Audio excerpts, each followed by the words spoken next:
శ్రీశైలం ఎడమగట్టు సొరంగ కాలువ ప్రమాదం సహాయక చర్యలో పురోగతి కనిపించింది.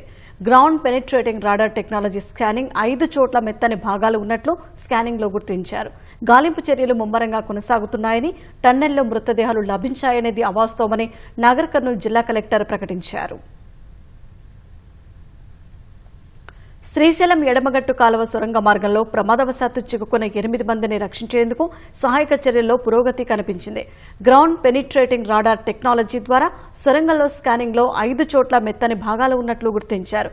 టీబీఎం ముందు భాగం దెబ్బతిన్న భాగంలో ఈ 5 మెత్తని భాగాలు ఉన్నట్లు రెస్క్యూ టీమ్స్ నిర్ధారించారు. టన్నెల్లో చిక్కుకున్న వారు అక్కడే ఉన్నట్లుగా సిబ్బంది భావిస్తున్నారు. సొరంగం లోపల టీబీఎంలో చిక్కుకున్న వారి జాడను కనుక్కునేందుకు NCRA, geological survey of India, NGRI ప్రాథమిక నివేదికలో ఈ మేరకు వివరాలు బయటపడ్డాయి. ఎన్జీఆర్ఐ కొంత మనకి చెప్పింది కానీ అది మనం కరెక్ట్ గా చెప్పలేము. 100% it can be metal, it can be అది.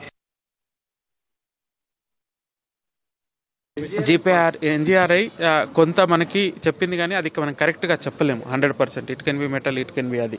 సో కాబట్టి అది మనం 100% గా చెప్పలేము. సో వాళ్ళ ఫైండింగ్స్ ప్రకారం మనం కొంచెం ముందుకు వెళ్తున్నాము. బట్ ఫర్దర్ గా అక్కడ ఏమైనా దొరికితే ఖచ్చితంగా కూడా మీడియాకి మనం తెలియజేస్తాం. అంటే ఇది మనము కొంత డిఫరెంట్ పాయింట్స్ గా చెప్పారు, అది లోపల ఉంది. సో ఆ పాయింట్స్ కూడా మీకు క్లియర్ గా మనం చెప్పగలుగుతాం. ఇంకా ఫర్దర్ అనాలిసిస్ నో ఇది కాదు. ఇది టోటల్ గా మనకి కంటిన్యూస్ గా డీసిల్టింగ్, కంటిన్యూస్ గా మెషిన్ కట్టింగ్ ఇవన్నీ నడుస్తున్నాయి. సో బేసికల్ గా మనకి ఎన్జీఆర్ఐ ఫైండింగ్స్ ఏమి ఇచ్చారో దాని బేసిస్ లో మనం కొంత రెస్క్యూ చేసుకుంటున్నాము. ఇన్ అడిషన్ టు మనం రెగ్యులర్ రెస్క్యూ ఏది చేసుకుంటున్నాము వాటన్నిటికీ.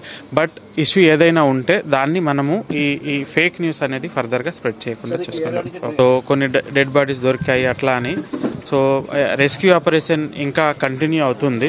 సో వాట్ ఎవర్ న్యూస్ అది వచ్చిందో అది ఫేక్ న్యూస్. సో ఆ న్యూస్ ను నమ్మొద్దు.